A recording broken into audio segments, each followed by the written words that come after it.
Chapter 3 When Worlds Collide. Alameda, Alabama, December 6, 1998. United after their efforts against the hospital, the PIA team, led by Agent Callahan, set up watch on a large office building before beginning their infiltration. Having received multiple reports of strange deaths in the area, the PIA has sent his team to investigate for NHEs before returning to his operation against the Conco facility. He thinks it too much of a coincidence that NHEs and another Conco facility are in the same town once again. Agent Callahan receives a phone call, breaking off from the group. Hello? Where do you stand? Director Rice asks for a status update. We ran into a few speed bumps, but we managed to track the GX-enhanced operatives to another Conco facility. Speed bumps, such as... That kid Peril continues to refuse to cooperate with us. He follows us to the locations, but either ignores orders or outright disobeys. He's amazing in a fight, but being unable to count on each other as a team puts us at constant risk. And the others? Rice asks. The biosuit kid is phenomenal. He's smart, adaptive, follows my instructions, and can hold his own physically. Storm is too distracted by his brother. Half the time it just seems like he's spaced out. Have you learned anything useful about the biosuit itself? When fully functional, the virtual biosuit will be able to tap into the user's potential as a GX-enhanced warrior and directly manipulate the form and function of their parasitic gifts. So you're saying that if he wished to duplicate someone else's GX ability, he could do that? Yeah, but it seems to be a one-time deal. The biosuit's not meant to be worn by one user permanently. One person wears it, manipulates their abilities, then a new user is given the suit. So the boy continues to wear the suit because he has not yet chosen a GX ability that he wishes to keep? Basically, the biosuit regulates the GX parasite and allows him more control over their bonding. He may be prevented from a specific ability, but he still sees the benefits of having the biosuit as more important. What if he were to choose an ability and still keep wearing the biosuit? Would there be negative side effects? We'd have to research that scenario. It hasn't come up yet. I would say that one would likely not be able to gain multiple abilities. The biosuit's only function would be to keep the parasite in check and prevent any loss of control or further mutation. Their strength and speed would remain amplified, but much less so than if they were to undergo mutation. Explain to me the functionality of the suit's technology. I'm under the impression that it's AI and beyond anything that we currently possess. I'm no scientist, but I've been trying to pick Raquel and Mr. Etheridge's brains as much as I can. After decades of reverse engineering, Conco was able to imitate the advanced computer systems of the alien spacecraft the GX parasite was originally found within. What use does this computer system have in the biosuit? It gives it an ability to track other parasites and gauge their strength. The suit also comes with a self-repairing technology that can heal minor to moderate damages to the armor itself. Interesting. And why exactly did they name it the virtual biosuit? I feel like I'm missing the joke here. The biosuit's able to manipulate the brains of other beings to a small extent. The computer system works through the visor to project images chosen by the user, to fool them into seeing a virtual environment that's not there. The boy doesn't know how to make use of this ability yet, but Raquel assures us that it's a programmed component of the suit. That sounds like a useful distraction tactic. Until the boy can unlock his suit's potential, there really isn't anything we can do. The biosuit's calibrated for Brian, so it's not like we can just confiscate it and put it on someone else. Not without Khan's technicians, Rice adds. Just do your best to prod the boy along. Having the full power of the virtual biosuit on our side would be invaluable. Yes, sir, Callahan replies. I'll keep you updated regularly. Callahan walks back over to the group, who are beginning to become impatient. Most of them would much rather be hunting down remnants of Conco, not monsters for the PIA. The sooner they can finish this mission, the sooner they can get back to their true goal. Did Mommy go ahead and give you the thumbs up to begin? Peril asks with a snark. Callahan ignores the youth's attitude and hands Storm and Virtual several printed photographs. These victims were all in their 20s and 30s. How long have they been dead? Virtual asks. They look like they've been in a museum since Roosevelt was president. Coroner estimates the times of death to have been no more than 3 or 4 hours before the photos were taken. The bodies were sent off for further verification, but we have to assume the worst. And that is, Storm asks. The killer is still in the area somewhere. A creature that can drain and age their victims? Have you run into something like this before? Virtual asks. Callahan nods. When we were back in Brighton, before we hit the hospital, we saw similar kills there. We were told by experienced field consultants that the victims were killed by NHEs known as revenants. Mummy-making monsters? Storm sighs. What's next? Take your pick, Lachey says. We've seen some weird shit since joining the agency. There are things out there that you wouldn't even believe existed. So what exactly are these revenant creatures? Flex asks. Want me to field this one? Lachey asks. Callahan chuckles. You're so good with words, be my guest. Revenants are like ghosts, but they have solid bodies, Lachey says.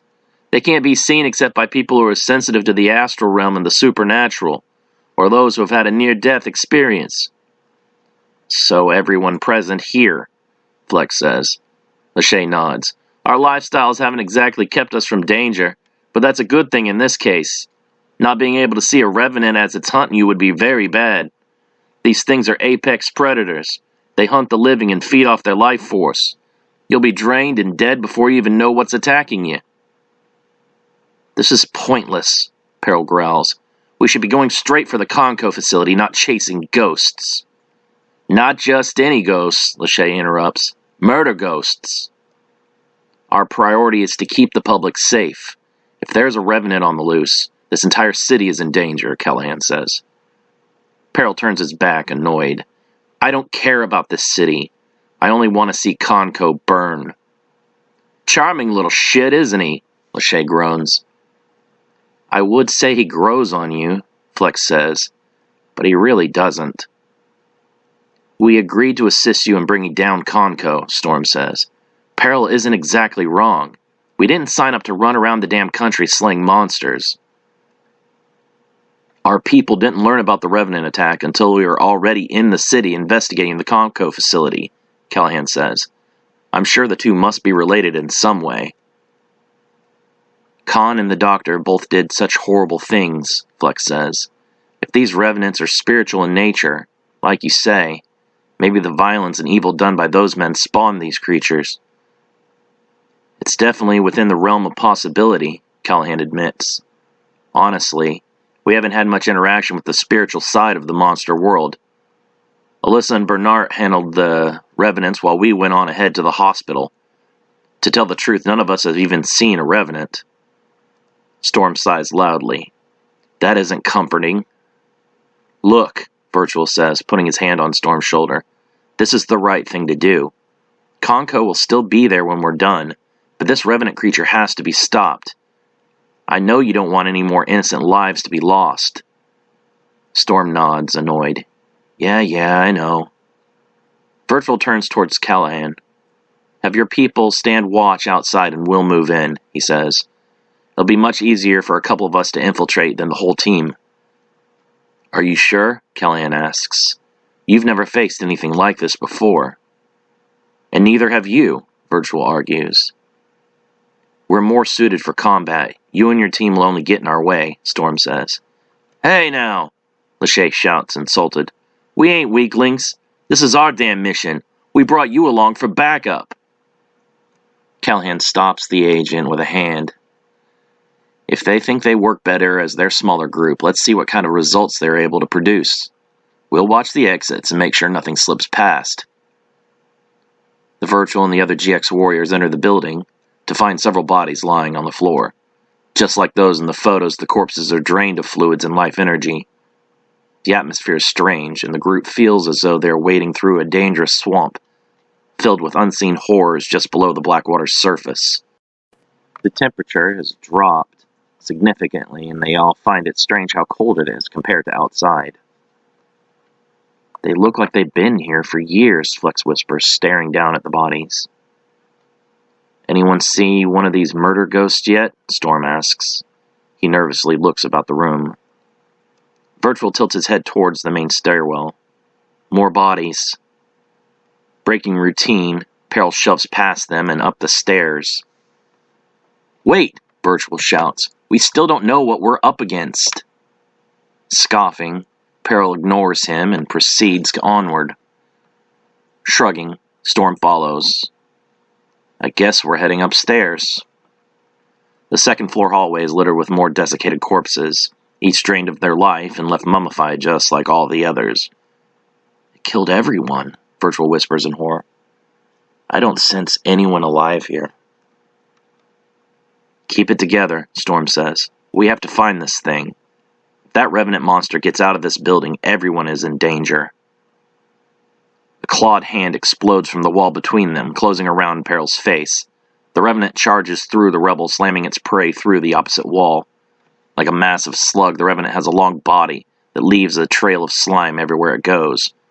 Two large clawed appendages thrash about in front of the beast. Its torso is raised up in the form of some kind of amalgamation of a pig and a sloth. Feeling his life force draining even through the biosuit, Virtual begins to hammer at the creature's form with body blows. The attack seems to have no effect, and Virtual's strength lessens with each strike. Storm moves to assist, when suddenly a second revenant drops down from the ceiling. Pinned down by half a dozen claw-like arms, Storm manages to move away from the predatory spirit. Resembling a deformed and alien cross between a crab and a spider, the revenant opens its massive jaws to breathe in Storm's life energy. Peril throws his arms out, sending the creature flying across the hall with a burst of psychic energy. Thanks, Storm coughs, crawling to his feet. The revenant skitters towards them with unbelievable speed, evading attacks as it maneuvers from wall to ceiling and back to wall without slowing. A claw slams into Peril's chest, propelling the boy over the side of the stairwell. Storm turns to help, but is caught in the vice-like grip of another clawed appendage. Triggering the GX parasite in his blood, Storm draws on the alien creature's metabolic energy and converts it to electrical discharge. The creature howls in pain, releasing the teen and skulking backwards in caution. Storm's eyes shine beneath his mask, and his breathing becomes labored. All the muscles of his body bulge, and he shakes to control the parasite as it fights for dominance. He releases another torrent of electricity, flooding the revenant with biologically created voltage. Peril leaps back into the battle, pounding a fist down onto the creature, cracking its exoskeleton. Storm seizes the opening, sending more electricity into the wound until the revenant is cooked from within and explodes with a sickening pop. Yellowish gore oozes from the split sides of the creature. A foul odor fills the air as smoke rolls off the undead creature's cooked form. The Virtual grows weaker each second he remains in contact with the revenant. The creature's jaws snap towards him, but the teen somehow manages to hold it at bay. He knows that he must do something soon to get free, or else he'll become too weak and be overcome. Pulling all of his strength into his hands, the Virtual triggers his own GX parasite and uses the metabolic boost generated to throw the revenant off him. Out of breath and barely conscious, the teen staggers to his feet, just as the undead creature shakes off his disorientation. As the revenant begins to move towards him again, Virtual's allies appear in the room, each striking the creature in the face with a devastating blow. Stunned, the revenant is smashed into the floor and falls prey to the vicious attacks of the deranged youth called Peril. The creature's carapace is ripped off and its limbs are pulled from their sockets, until the revenant finally succumbs to a second death. That wasn't very fun, Virtual says, sliding along the wall to his rear. He wants nothing more than to sleep for days. There could be more, Storm says. We need to check the rest of the levels. Go away, Virtual groans. Now is nap time. Storm extends a hand, helping him to his feet. Come on. We still don't know if there are any living people left in this building. I don't sense anyone. We still have to make sure, Storm argues. You want me to care, so this is me caring. Beneath his helmet, Brian smiles. Okay then. We search for survivors. The air thickens and Storm notices that he can see his breath as they venture further into the building. A thin coating of ice glazes the walls and floor.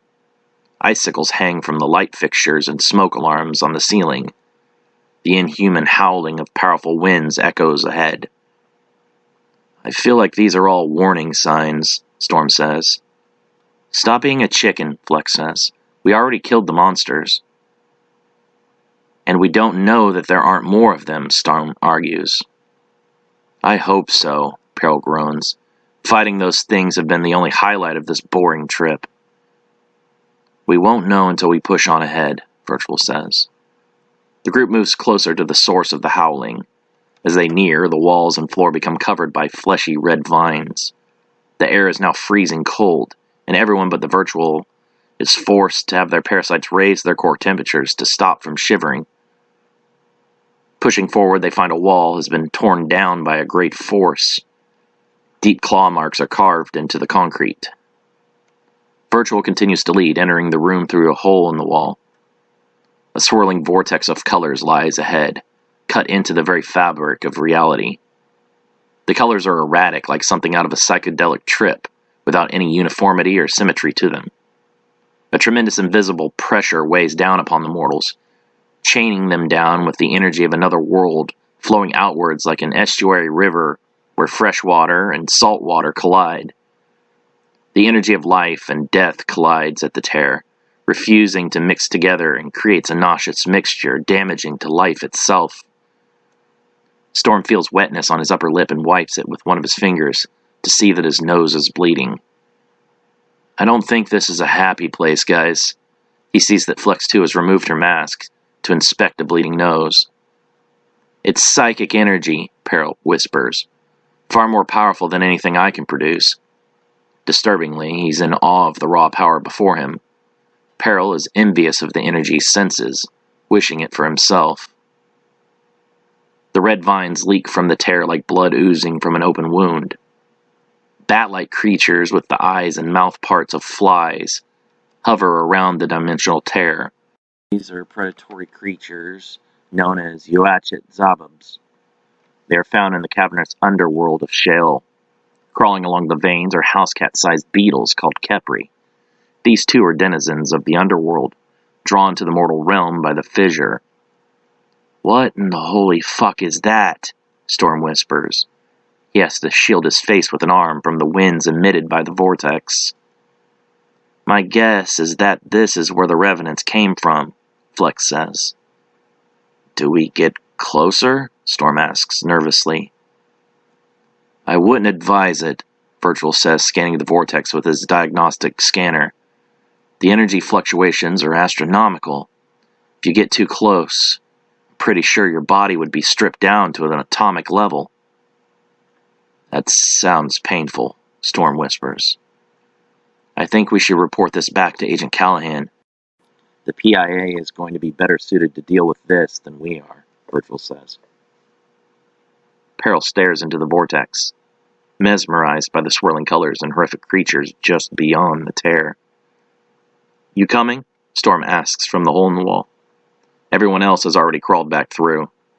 Snapping out of his daze, Peril kicks one of the Kepri beetles across the room. Yeah, whatever. A pair of Yoachet Zabub swoop down to fight over the beetle. After another 15 minutes, the group emerges back outside, having found no one alive in the building. What happened? Callahan asks, seeing the gore splattered on the group's clothing. Did you find the Revenant? Flex holds up 2 fingers. Tss. Revenants. Plural. There were 2 of them? Storm nods. Past tense. They're dead for real this time. I killed them, Peril interrupts, and I could have done it without any help. Those creatures were weak.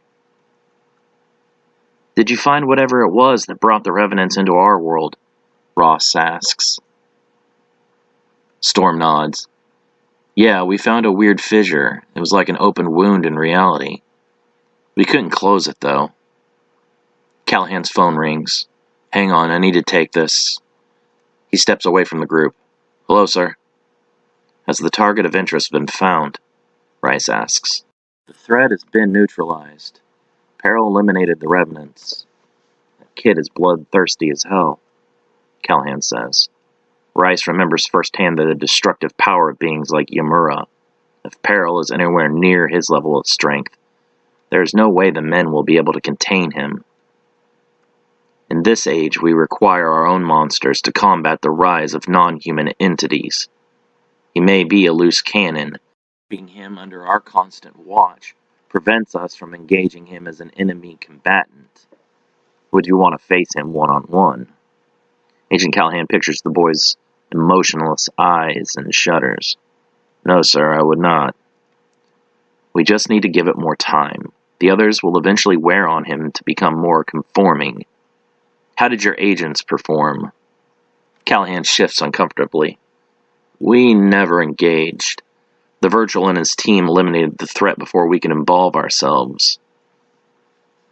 Rice is bothered by the increase in confrontations with astral beasts. In the short time of PIA's formation, sightings of revenants and other creatures have increased many times over. Did you locate the rift through which the creatures entered our world? The tear has been flagged for closing.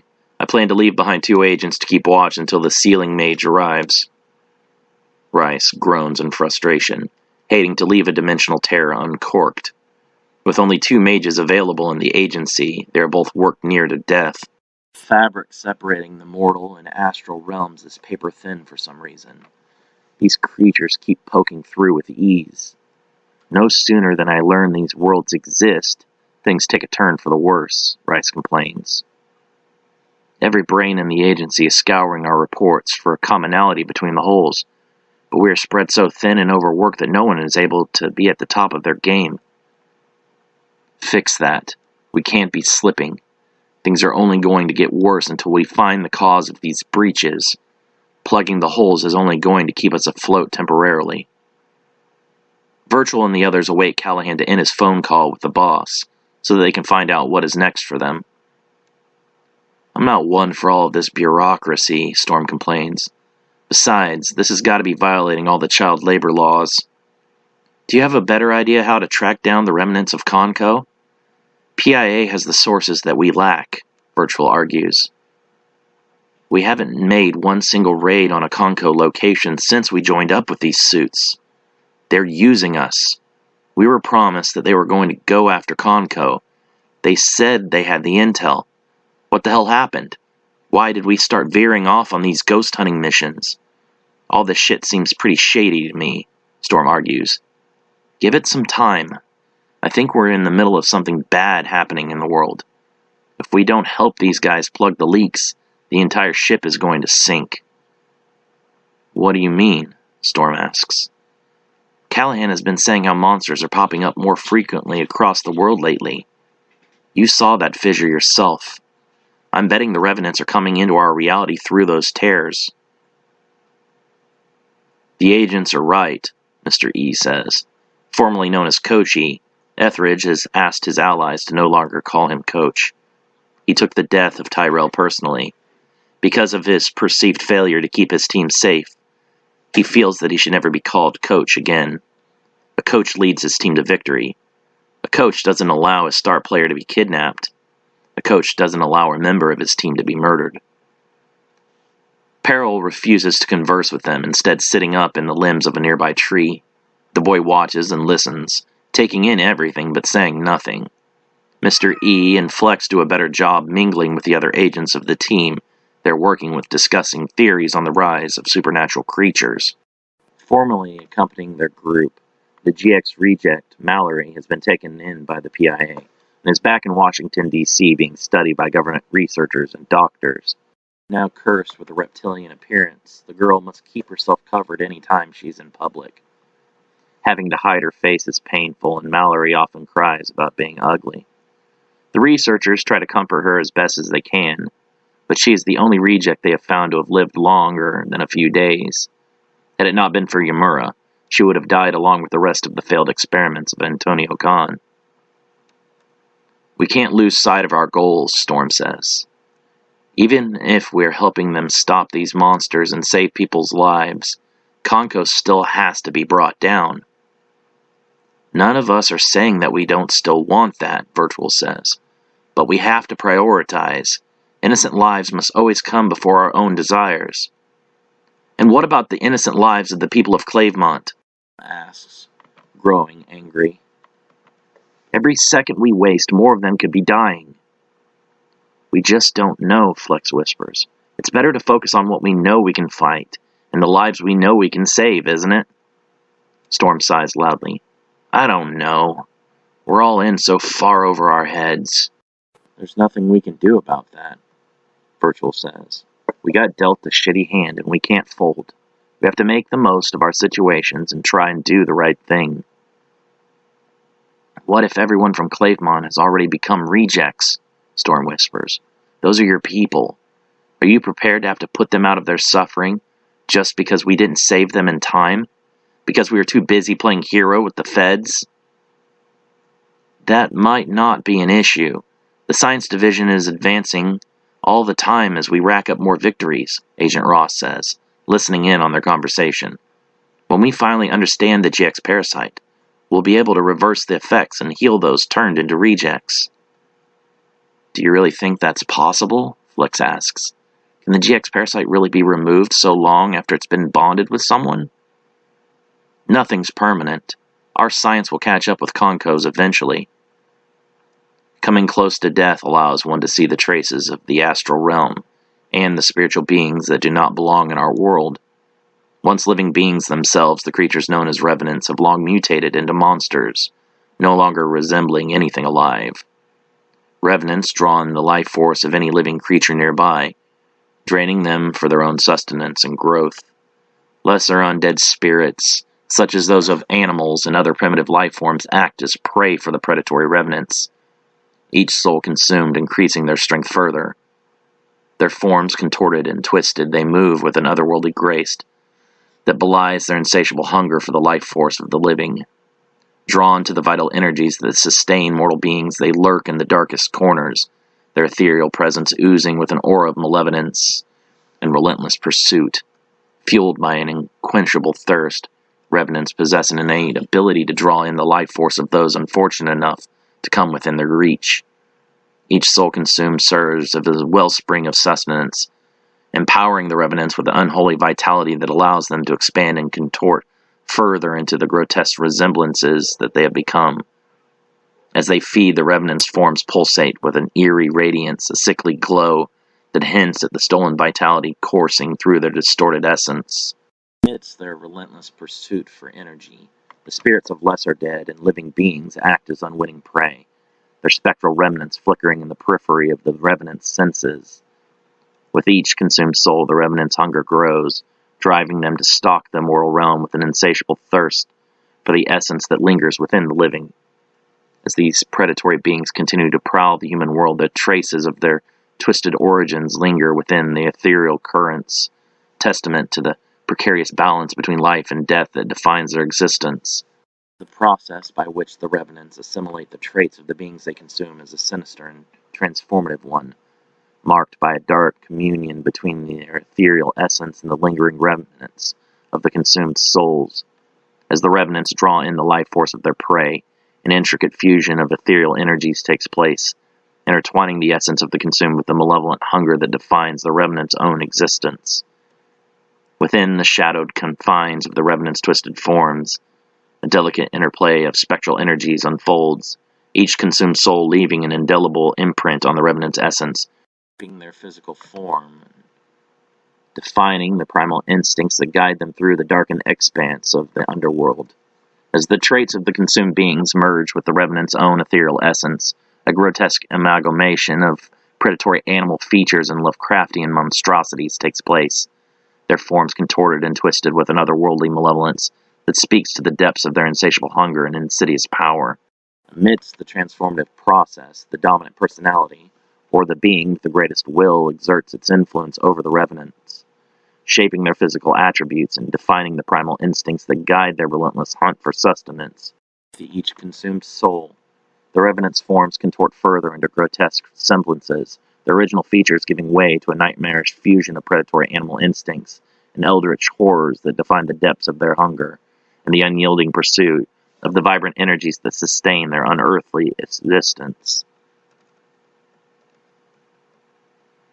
Its visage might mirror the eldritch terrors that lurk within the depths of forgotten realms, with tentacles that writhe and undulate, their tips pulsating, with an otherworldly malevolence that speaks to the timeless mysteries that lie just beyond mortal perception.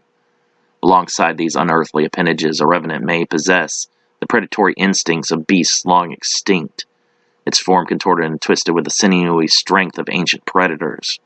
Its limbs might elongate into sinuous tendrils, each pulsating with an unholy vitality that belies the unending hunger that defines their existence. Their hunger never staved. The revenants are in a constant state of hunting, always hungry and always in pursuit of more prey.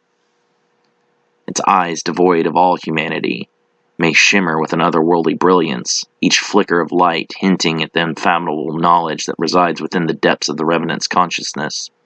With sparks of memories from the emotions of countless consumed lives, the revenants surpass most living beings in intelligence and cunning. Unlike the lesser undead below them, such as ghouls, oryx, and traditional zombies, revenants are not mindless killers.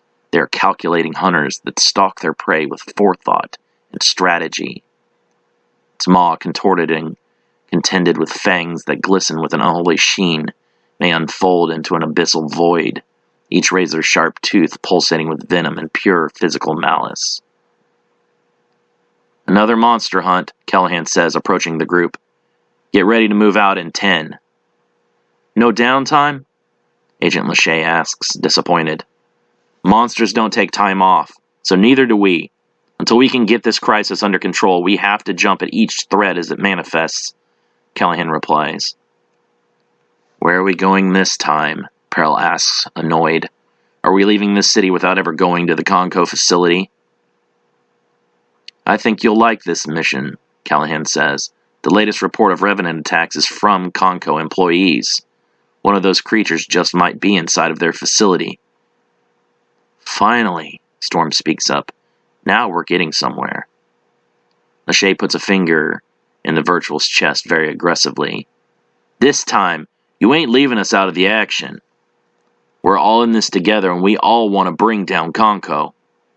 Virtual nods. "Understood. We work as a single team next time." "Not likely," Storm mutters, glancing over at Peril.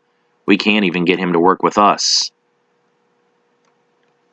"Most of us will work as a single team," Flex clarifies. "Infiltrating a Conco facility will be a lot harder than even the hospital. We need to come up with a solid strategy before going in half-cocked. We won't get a second chance at this. If we blow it, valuable information and evidence could be lost," Callahan says. "We want to bring down each facility, but we need to shut down the overall operations of the company as a whole. To do that, we're going to have to fight Conco within the bounds of the legal system." "Good luck with that," Storm groans. "We all know how government corruption works. I'm sure there are more than a few politicians and judges in the pockets of Conco." "That's why we're not operating solely within the limitations of the legal system," Callahan smiles. "We're putting pressure on the company and trying to expose their dark secrets as much as we can. With enough damage to the company, they won't be able to survive no matter how many people they've paid off." Jockey Island, December 5th, 1998. Inyana and Kazura stand in silence as usual, despite having learned of Kazura's intentions to wield the Banu Kazka in place of Cedrion. Inyana still knows very little of the details of their plans. Kazura explains that things are going to move forward very quickly now that all the pieces are in place across the board. It is at this time that Inyana finally confronts Kazura, leaving him no opportunity to change subjects or avoid their conversation. "You said that the Banu Kazka is going to transform the world," Inyana says. "And Cedrion said that he wants to take out the Yazatan leadership pursuing him. That leaves out what role is intended for both me and Grand General Hui. What exactly is our role in this?" Kazura takes a deep breath. "I already told you that the roles both you and Hui serve are the same. Your job is to lure Yamura and his vessel to this island. While I may be mortal and can use the Banu Kazka, I still cannot enter the protective magics of the shrine to claim it myself. Only a human with Yazatan blood ancestry is permitted to undergo the trials needed to obtain that cursed weapon. A lure, Inyana says through gritted teeth. I am nothing more than bait to you?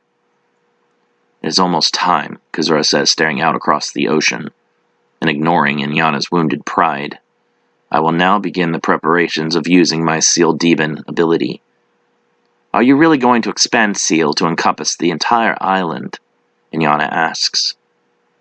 I have slain thousands of magicians, martial arts masters, and psychics over the course of my many lifetimes. I can do lots of things you may find difficult to comprehend. Inyana grows irritated at the veiled insult. Do not speak down to me. I am still your queen, after all. No offense was meant, my queen. Kazura apologizes. All of my abilities are pledged to the glory of Averno. Inyana tries to question Kazura more about Cedrion's plans, but he gives nothing more away. The air around them shifts suddenly, heralding the appearance of the Grigori named Cedrion. But the former Seraphim captain is Hui. Queen Inyana? Hui whispers. It is true. You are alive. I cannot believe my eyes. Welcome, Grand General Hui, Inyana smiles. It has been a long time. Yamura's vessel has been brought back under control, Cedrion says. You no longer have to suppress your powers. Was he really that much stronger than when I fought him? Inyana asks. Cedrion nods.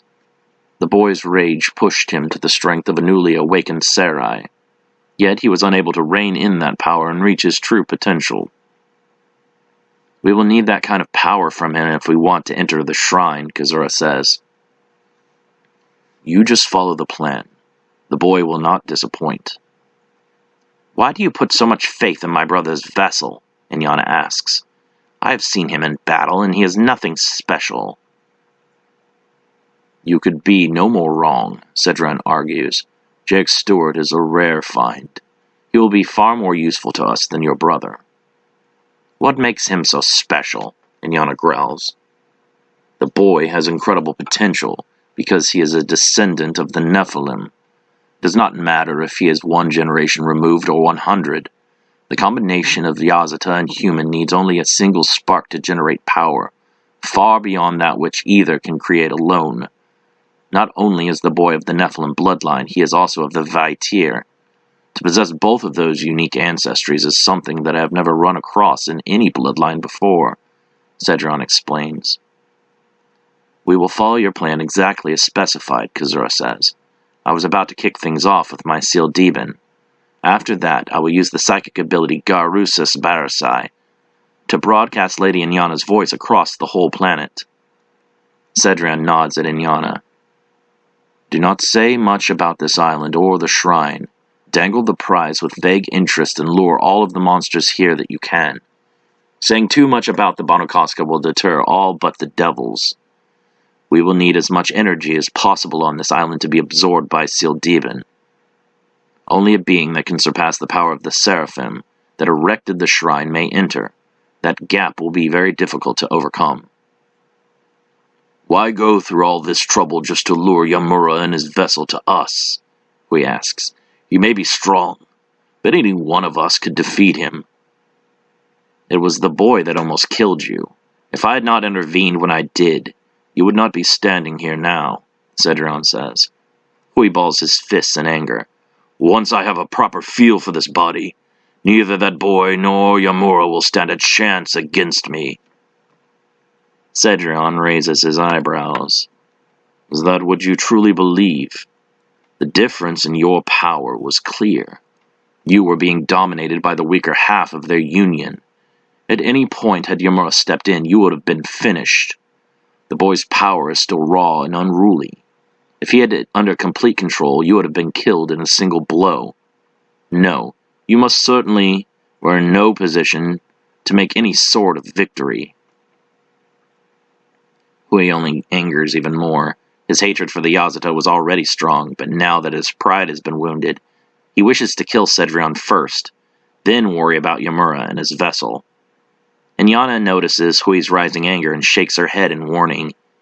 Heeding the advice of his queen, Hui calms down somewhat.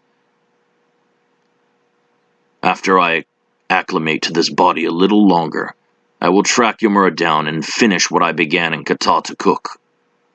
Our plan is not to kill Yamura or his vessel, Cedrion says. They are both too valuable to me alive. Kazura attempts to explain the situation to Hui. My seal demon acts much like the seal abilities of Yamura, whereas Yamura's seal Acelair converts life energy into healing, and seal Kaminare redirects it into fighting power. My seal demon works to steal all of the energies and abilities of a slain opponent. By spreading seal demon across this entire island, all of the combatants will grow stronger the more enemies they kill. We will weed out the competition and strengthen our chosen champion. You are to kill as many opponents as you can and ensure your place in the final battle against Yamura and his vessel, Inyana explains to Hui. Won't he just be gaining strength as well? Shouldn't I kill him early on to guarantee victory? Hui asks. Absolutely not, Cedrion growls. Jake Stewart must reach the final battle with an enormous amount of amassed energy. Only defeating increasingly strong foes will he become worthy of entering the shrine containing the Banu Casca. Wait, Hui whispers. If you want him to become strong enough to claim the Banu Casca, you actually want him to defeat me. I was beginning to doubt that you were smart enough to figure that out, Cedrion mocks. I refuse to be your pawn. I will fight Yamura, but I will not lose to him just to make sure your plans succeed. Yamura will die by my hands. If me killing him screws up your future schemes, I don't care. Cedrion draws his sword. Do not think that you're irreplaceable. Yamura will come to this island for Inyana, even if you are no longer alive.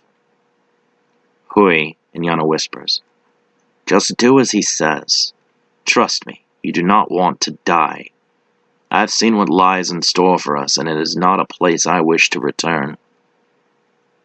So, you have become a slave to the Yazata? Hui growls. They betrayed us to the humans. They lied to us, and said that humanity was weak and ripe for conquest. We were not prepared for the defense they mounted against us. It is because of the Yazata that we lost 10,000 years ago. I am aware, but right now, Cedrion is in control. Cedrion becomes annoyed. A lot is riding on this outcome. Do not let him screw this up, he says to Kazura and Inyana. I do not have the time nor the patience for petty mortal grievances such as revenge. My brother's vessel will enter the shrine of the Banu Casca, just as you have instructed, Inyana says. This I assure you. I shall hold you to this, Cedrion says. I will tolerate no failures. Inyana nods. Of course, failure is not an option. Hui continues to seethe with anger. The thought of continuing to be a pawn of the Yazata, even while knowing openly that they are being used, is impossible for him to accept. Even if it means going against Queen Inyana, I will kill Yamura myself, Hui thinks. With that sealed demon active, maybe the power I gain will be enough for me to strike down that arrogant Cedrion as well. Silver Fox, Western Hemisphere Operations Center, Turtle Rock, Arizona, December 5th, 1998. Gator stares at the sword of the Grigori Benahil as it sits on a tabletop underneath a glass case. Numerous electrical devices are attached to its container studying the mysterious diamond blade. We still can't identify the metal, but there are large amounts of diamond integrated into it, Mulder says. A diamond weapon wielded by a fallen angel, Gator says, shaking his head. I wish I was joking. Actually, a fallen angel is one of the Yazata who were loyal to the rebels Sane and Sataniel. They were punished by being transformed into the devils and banished to hell. The Grigori are the Yazata who either refused to choose a side in the wars, or defected from their side and went into hiding. Gator stares at their intelligence expert. Where did you learn all of that? I didn't think our ancestors were writing history books that far back. At that time, our ancestors were no smarter than the great apes. We could barely even use tools. It was Yazatan influence that transformed us from beast to man. Seriously, where did you come up with all that? There were historical records written not by us, but by the Yazata. Several of their texts have popped up throughout the ages, only to disappear just as suddenly. I have a translation of one text copied from a scribe of ancient Medes. He claimed to have possessed several pages of a forbidden Yazatan text, called the Book of the Black Earth. His city was burned and the texts were lost, but he survived, and so did a few of his translations. Gator nods. Second-hand information is not always reliable. Gator shrugs. It's all we have to go on at the moment. There are rumors throughout multiple cultures of thousands of years of a complete history book, also containing powerful magical spells, but no one has ever claimed to have read it.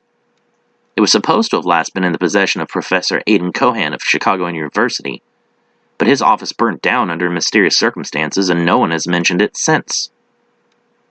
Can you ask Professor Cohan what happened to it? Mulder shakes his head. He died in the same fire that burned up all of his research. Seems like someone was covering the discovery up. Why would anyone go to those lengths to get rid of a book?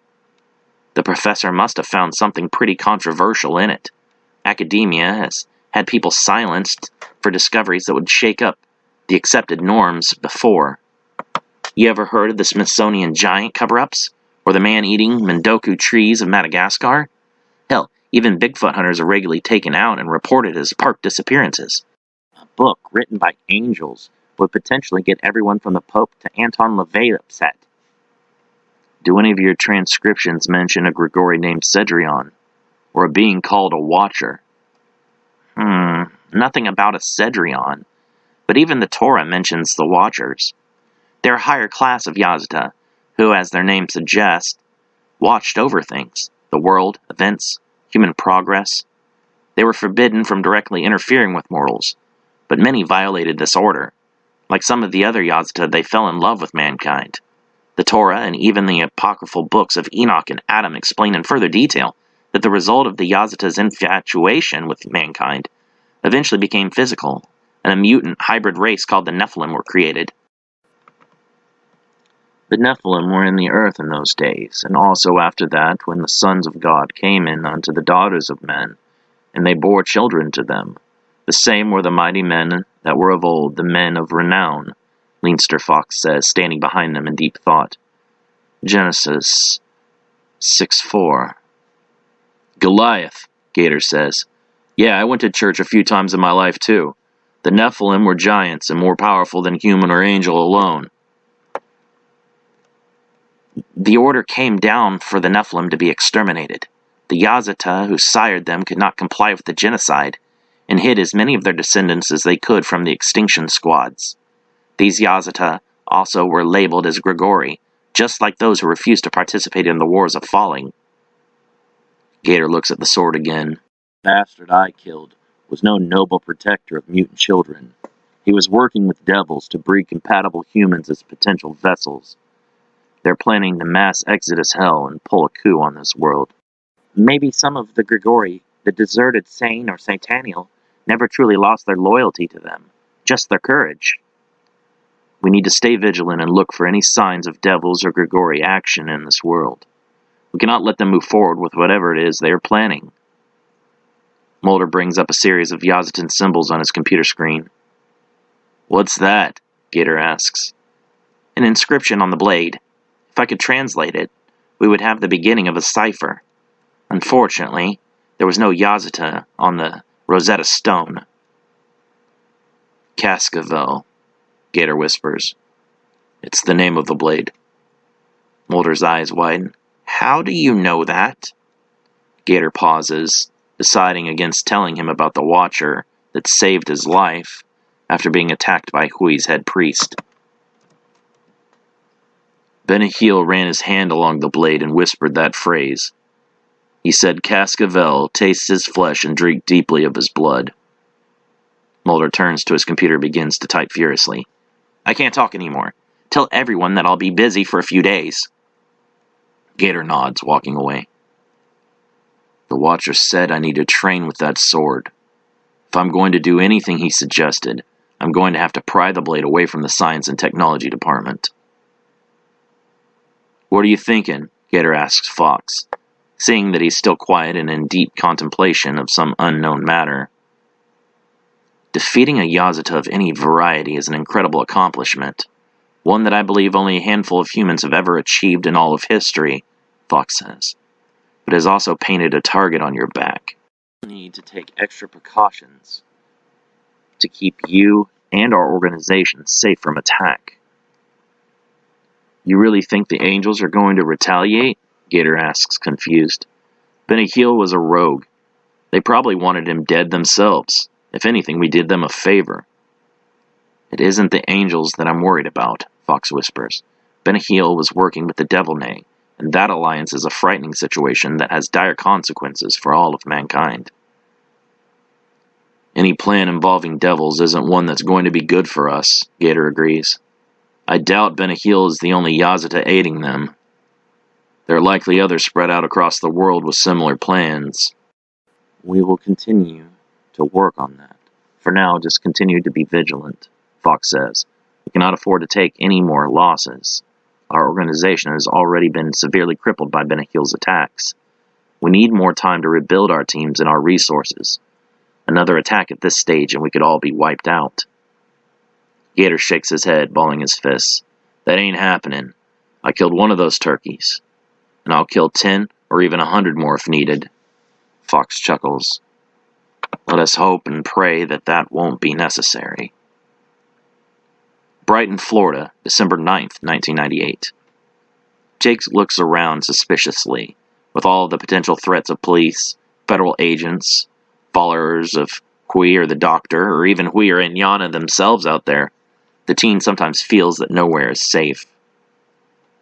What are we doing here? Jake asks, nervous that his recent freedom with the Yamura's spirit may be misplaced.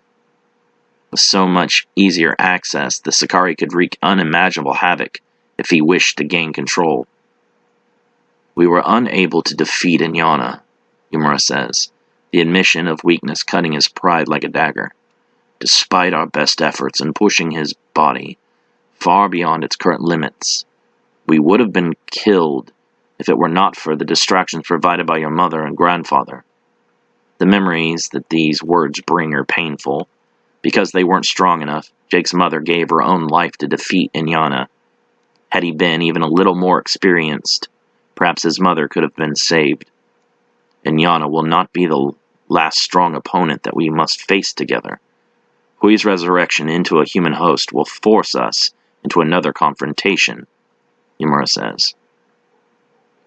Hui isn't nearly as powerful as your sister. Were you really in that much danger? I may have not been in control of my power at the time, but Hui didn't seem that tough. At our current strength, we would not last even a few minutes against Hui. Hui and I were rivals at my peak. While we were sealed away, my spirit became a family heirloom, hidden away on a shelf collecting dust for decades.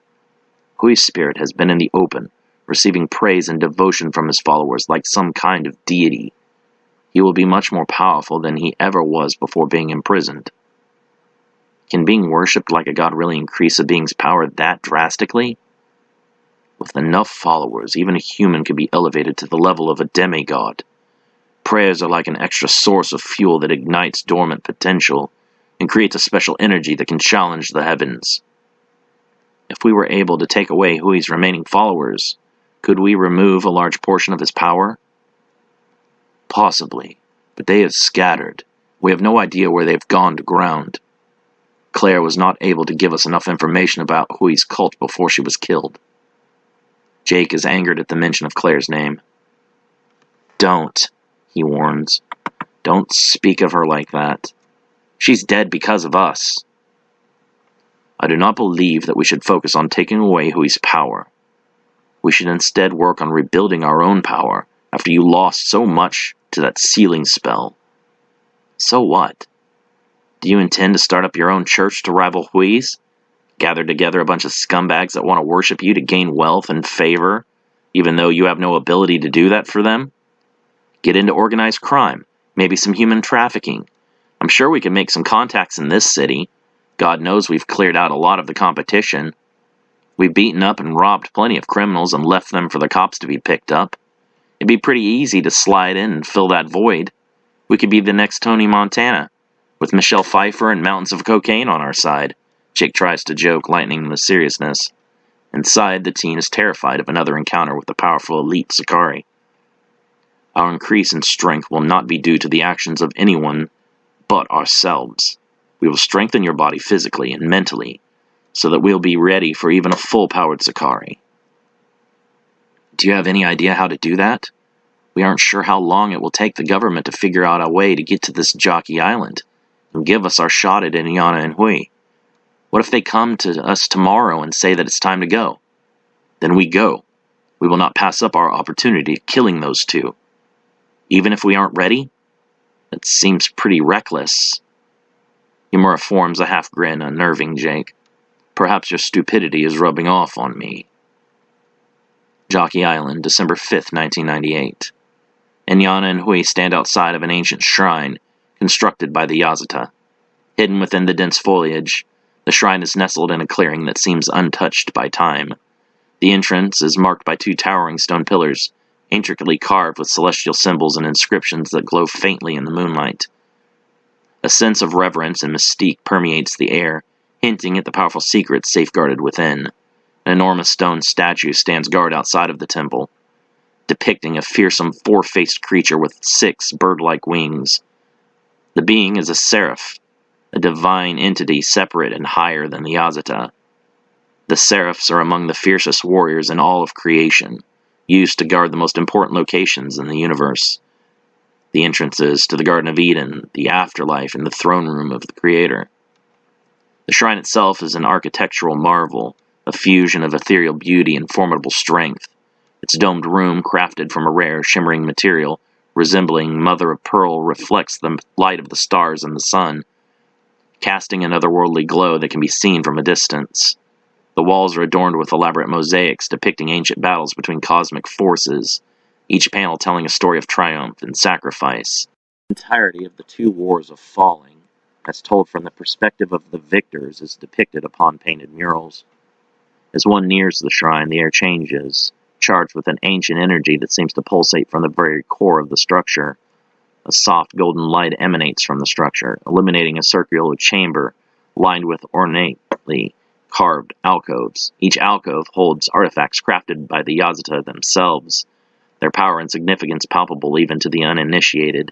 These items are suspended in mid-air, encased in a protective barrier that hums softly with an otherworldly resonance. Despite not being the legendary weapon that it was constructed to house, even the slightest artifacts of the divine realm are dangerous and powerful. Nothing made by the Yazata should be taken lightly. It could have catastrophic effects on mankind. Guardian statues, sculpted from a mysterious luminescent stone, stand sentinel as strategic points within the chamber. These towering figures, resembling majestic winged lions with human-like features, possess an aura of unwavering vigilance. Their piercing gemstone eyes seem to watch every move within the shrine, and legends speak of their ability to come to life should any unworthy soul attempt to desecrate the sacred artifacts. The ancient magics surrounding the shrine constructed by the Yazata are a tapestry of mystical energies, woven into the very essence of the structure. They transcend conventional spells and enchantments, drawing upon the primordial forces of creation and the cosmic balance. These magics are not merely a collection of incantations, but a living, breathing entity, a manifestation of the divine will that permeates every inch of the sacred grounds. Etched into the foundation of the shrine and hidden within its intricate carvings are ancient runes of protection. These runes act as a first line of defense, repelling malevolent entities and preventing unworthy beings from breaching the sanctity of the shrine's inner chambers. Each rune is inscribed with the sigils of the Yazata, resonating with the celestial energies that flow through the universe. A shimmering iridescent barrier encases the artifacts within the alcoves, pulsating with a soft golden glow that radiates an aura of impenetrable sanctity. The protective shield is a manifestation of the divine light of the Yazata, forged to ward off any who seek to misuse or exploit the forbidden artifacts housed within the shrine. It is said that the barrier can only be passed by those deemed worthy by the cosmic forces that govern the universe. The very walls of the shrine resonate with the echoes of ancient creation, humming with a rhythmic vibration that echoes the birth of the cosmos itself. These echoes serve as a reminder of the delicate balance that must be maintained between the mortal realm and the realms beyond, ensuring that the powerful artifacts remain in their rightful place, safeguarded from those who would disrupt the natural order. Within the magical edifice reside the ethereal guardian spirits, remnants of the ancient Yazata's blessings infused into the stone itself. These spirits serve as vigilant protectors, watching over the shrine and its precious contents with unwavering dedication. They possess the ability to manifest in times of dire need, wielding ethereal weapons forged from the very essence of the shrine's magic, ready to defend against any threat to the sacred relics. Binding the most potent artifacts within the shrine are ethereal seals, imbued with the essences of the Yazatan's divine authority. These seals are more than physical barriers. They represent the spiritual and metaphysical laws that govern the use of the artifacts. Attempting to breach these seals without the purest of intentions would trigger an arcane backlash, invoking the wrath of the ancient powers that oversee the shrine's sanctity. "Why have you not entered the shrine to verify its contents yourself?" Hui asks. "There is a powerful barrier around the shrine that prevents the entrance of those not strong enough to be deemed worthy," Kazura replies, approaching the two Sakari from behind. "The Banokaska is one of the most destructive weapons ever forged. If one is able to wield the blade, they will possess the strength of over 1,000 Yazda warriors." Hui eyes the stranger carefully. "Why should I take anything you say as truth? I do not even know who you are." "He is an ally," Inyana says. "That is enough." Kazura holds up a hand. "It is okay. I am someone with similar goals as you. Humanity has received a 10,000-year delay of their demise. Soon that reprieve will end. With the Banokaska, we will reopen the pathway to Averno and begin our conquest anew." "Our conquest?" Hui questions. "You are Sakari?" "I am but a shadow, a human form left over of my former glory," Kazura replies. "He is the criminal in Nazria," Inyana interrupts. "He survived Captain Rivius's failed assault on the humans. Unlike us, he was not sealed away all this time." "Somewhat survived," Kazura corrects. "My soul was fractured. I was cursed to never again become complete." "In Nazria?" Hui asks. "I would never align myself with that cowardly traitor. And Nazria gained all of his power through stealing the abilities of those superior to him in skill." "In Nazria has not been shielded from the passage of time as we have. While we were imprisoned, Nazria's soul fragments lived and died, continuously reincarnated within human beings. How many unique powers do you think one can acquire over 10,000 years?" Inyana asks. "I have learned much from my millennia alive. I have perfected a variation of the seal technique that will be key to our plan of opening the pathway home," Kazura adds. "The energy of anyone killed on this island will be bestowed upon their killer. If enough energy is amassed, the champion of Queen Inyana's plan will surely have the strength needed to enter the Yazatan shrine." "And why am I here?" Hui asks. "For what role am I needed? You are naturally stronger than me. Why do you not enter the shrine yourself?" "The shrine will not permit anyone who is not human to enter. Not even the Grigori have access," Inyana explains. "Without a human host, I cannot enter the shrine." "But both Yamura and myself have that potential," Hui says. Inyana nods. "You will kill my brother and enter the shrine before presenting me with the prize inside. Word will quickly spread of our plan, and the hungriest warriors from all around the world will come.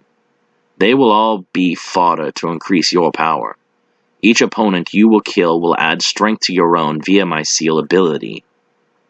You will be a lure, like myself, to bring Yamura to us. I believe the two of you have some unfinished business," Inyana says with a grin. Hui's memory drifts to the beatdown he received so shortly after gaining his human vessel. "I get to kill Yamura, not you." Inyana smiles. I am fine with that. I see the bigger picture beyond petty revenge. Soon, I will rightfully take my place as monarch of this world. All of humanity will fall before my feet and worship me as queen. As you say, my queen, Hui says with a bow. I will kill Yamura and any other challenger set before me. I will clear the path for your ascension as ruler of this world. Inyana's mind, ablaze with the relentless flames of ambition, conjures a vision of the human world bowing beneath her dominion. The sprawling cities and verdant landscapes morph within the canvas of her imagination, their vibrant hues tainted with the shadow of her impending conquest. She envisions the once bustling streets now lined with banners bearing her sigil. The clamor of the marketplace is replaced by the reverent murmurs of subjugated masses. The silhouette of every human figure bends in obedience, their faces etched with a mixture of fear and awe, their wills subdued under the weight of her indomitable power.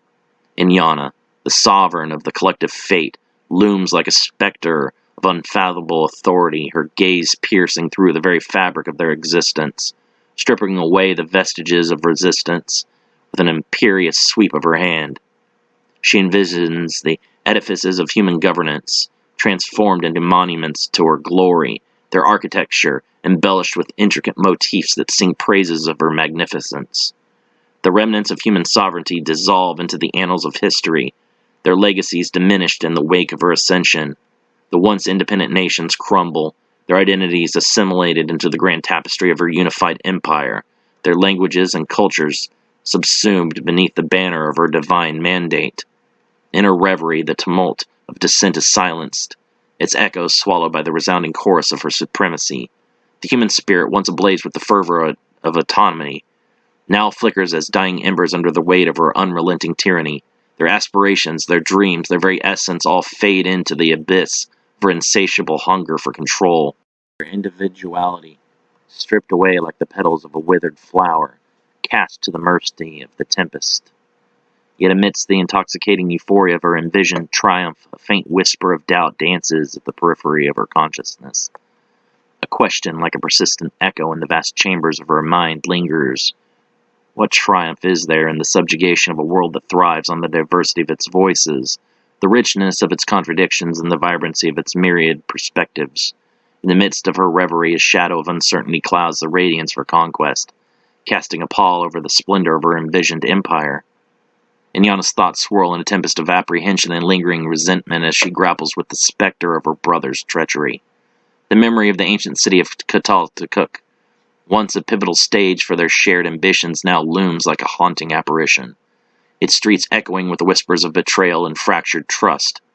Inflicted by Yamura's defiance, the scars of his allegiance and the very being she sought to subjugate remain etched within the recesses of her consciousness, festering with a bitterness that refuses to fade. She envisions the pivotal moments of their shared history in vivid detail, the haze of ancient battles and clandestine machinations painted with the brushstrokes of his deception.